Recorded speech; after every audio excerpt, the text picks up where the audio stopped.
कि कहीं कोई आमने सामने नहीं है और कहीं टकराव की स्थिति नहीं है और दोनों मिलके ही एक तरह से काम कर रहे हैं। बिहार के शिक्षा विभाग और राजभवन के बीच कई दिनों से टकराव की खबरें आ रही थी और अब इस बीच बिहार के शिक्षा मंत्री का इस मुद्दे पर बयान आया है। दरअसल दोनों ही राजभवन और शिक्षा विभाग के बीच में विश्वविद्यालयों के ऊपर क्षेत्राधिकार के मुद्दे को लेकर के कई दिनों से टकराव का मामला नजर आ रहा था और इस पर अब शिक्षा मंत्री ने कहा है और सिरे से इस बात को नकार दिया है कि दोनों के बीच किसी भी तरीके का कोई भी टकराव है। क्या कुछ कहते हैं बिहार के शिक्षा मंत्री, एक बार सुनिए जरा। शिक्षा विभाग को लेकर जो आमने सामने की बात आ रही है, एक मैसेज आ रहा है आम आवाम में कि दोनों के बीच आपको हम आश्वस्त करते हैं कि कहीं कोई आमने सामने नहीं है।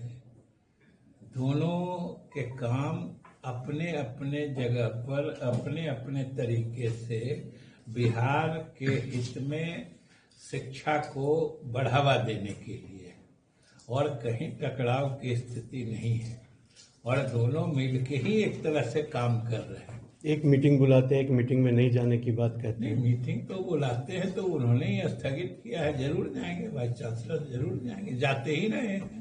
पहले भी, इसके पूर्व भी हम शिक्षा मंत्री थे, उस समय भी अधिकारी बुलाते थे और वाइस चांसलर यानी कुलपतिगण जाते थे। एक पत्र भी जारी हो गया कि कुलपतियों के खिलाफ मुकदमा दर्ज किया जाए। कहाँ मुकदमा? और उसकी शिकायत भी थाने तक पहुंच गई। कोई मुकदमा कहाँ हुआ?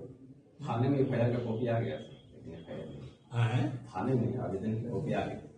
थाने में एफआईआर करने की आवेदन की कॉपी आ गई। नहीं, उसको एफआईआर कहाँ हुआ? दरअसल शिक्षा विभाग और राजभवन के बीच विश्वविद्यालयों के क्षेत्राधिकार के मुद्दे पर पिछले कई दिनों से भारी टकराव नजर आ रही थी और इसके बीच पिछले महीने एसीएस के पाठक ने सभी यूनिवर्सिटी के वीसी, कुल सचिव एवं अन्य पदाधिकारियों को लंबित परीक्षाओं की समीक्षा बैठक बुलाई थी।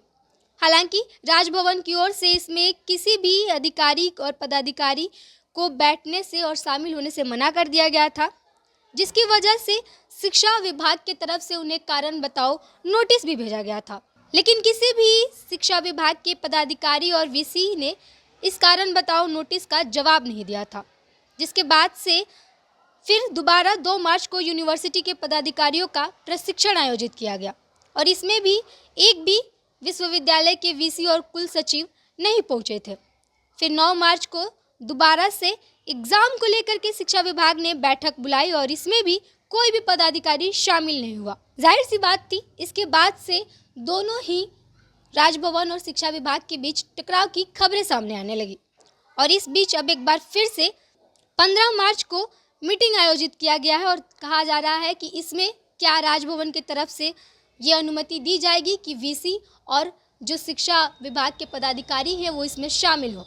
लेकिन बिहार के शिक्षा मंत्री ने इस बात को लेकर के कि शिक्षा विभाग की तरफ से वीसी और कुलपतियों को ये कहा गया था कि उन पर एफआईआर भी दर्ज किया गया, इसको लेकर के शिक्षा मंत्री का बयान है और शिक्षा मंत्री ने, आपने सुना, कि साफ नकार दिया, सिरे से इस बात को खारिज कर दिया कि किसी भी तरीके का दोनों में कोई टकराव चल रहा है और टकराव नहीं है, दोनों ही शिक्षा विभाग की बेहतरी के लिए काम कर रहे हैं। ये बयान था शिक्षा मंत्री का। फिलहाल 15 मार्च को जो शिक्षा विभाग की तरफ से बैठक बुलाई गई है उसमें अगर कोई भी वीसी और पदाधिकारी अगर नहीं पहुंचते हैं तो इसको लेकर के शिक्षा विभाग एक कड़ा एक्शन ले सकती है। देश दुनिया की तमाम खबरों के लिए बने रहिए फर्स्ट बिहार झारखंड के साथ। आप देख रहे थे first Bihar Jharkhand. Panorama group, जो सोचता है वो करता है। ये लो, मुंह मीठा करो। आज मैंने अपना जॉब छोड़ दिया, अब हम पूर्णिया वापस जाएंगे। जॉब छोड़ दिया है? मतलब ये घर कैसे चलेगा? हम करेंगे क्या और माँ बाबूजी क्या बोलेंगे? इसलिए मैं एक और मिठाई का डब्बा लाया। अपने बिजनेस के लिए लोन अप्रूव हो गया। अरे लोन अप्रूव हो गया वो तो ठीक है, लेकिन पूर्णिया में हम रहेंगे कहाँ? अपना घर भी तो नहीं है वहाँ। इसलिए तो एक और मिठाई का डब्बा अलग से लाया हूँ। हमने पूर्णिया में घर ले लिया है, पूर्णिया के ई होम्स पैनोरमा में। पूर्णिया में पैनोरमा ग्रुप लेकर आए हैं ई होम्स पैनोरमा। बड़ा घर, आलीशान जिंदगी और अत्याधुनिक सुविधाओं के संग। अरे अब क्यों मुंह मीठा करवा रही हो?